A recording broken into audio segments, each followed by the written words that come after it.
तर नागपूर विधान भवनाचा लवकरच विस्तार होणार आहे। विधान भवनाच्या विस्तारासाठी शासकीय मुद्रणालयाची जमीन तातडीने अधिग्रहित करण्याचे निर्देश विधानसभा अध्यक्ष राहुल नार्वेकरांनी दिले आहेत। हिवाळी अधिवेशनामध्ये या संदर्भात निर्णय घेण्यात यावा आणि सीताबर्डी इथल्या मुद्रणालयाची जागा ही विधिमंडळास उपलब्ध करून देण्याकरता तातडीने कारवाई करावी असे निर्देश देखील नार्वेकरांनी प्रशासकीय अधिकाऱ्यांना दिल्याचं कळतंय।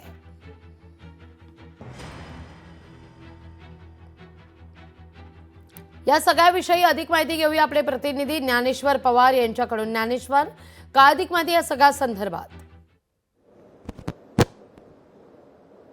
अगदीच लागवी विधान भवनाचं विस्तारीकरण करण्यासाठी जे आहे ते शासकीय मुद्रणालयाची जमीन जी आहे ते तातडीने अधिग्रहित करण्याचे आदेश काल राहुल नार्वेकर यांनी जे आहे ते संबंधित विभागाला दिले आहे। कारण की आपण जर पाहायला गेले तर विधान भवनामध्ये जे आहे ते जे सभागृह आहे ते अगदी छोटं आहे, त्यामुळे विधान परिषद आणि विधानसभेचे आमदार आणि त्याचबरोबर इतर संबंधित अधिकाऱ्यांसोबत बैठक घेण्यासाठी कुठेतरी या ठिकाणी अडचण निर्माण होते। त्याच अनुषंगाने जे आहे ते यापूर्वी देखील विधान भवन परिसर वाढवण्याची संदर्भात जे आहे ते सूचना आल्या होत्या। त्याच अनुषंगाने काल खुद्द विधानसभा अध्यक्ष राहुल नार्वेकर यांनी बर्डी परिसरामध्ये जी काही मुद्रणालयाची जी जागा आहे ती जागा जी आहे ती आता तातडीने खुली करून त्या ठिकाणी जे आहे ते विधान भवनाचं विस्तारीकरण करण्यात यावं असे आदेश जे आहे ते आता संबंधित विभागाला दिलेले आहेत।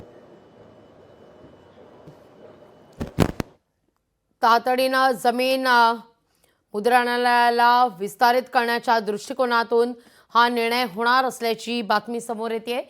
शासकीय जमीन तातडीने अधिग्रहित करण्यासंदर्भात निर्णय होणार आहे।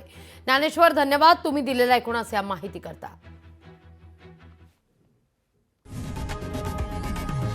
लोकशाही मराठी ऐका, पहा, जागरूक रहा।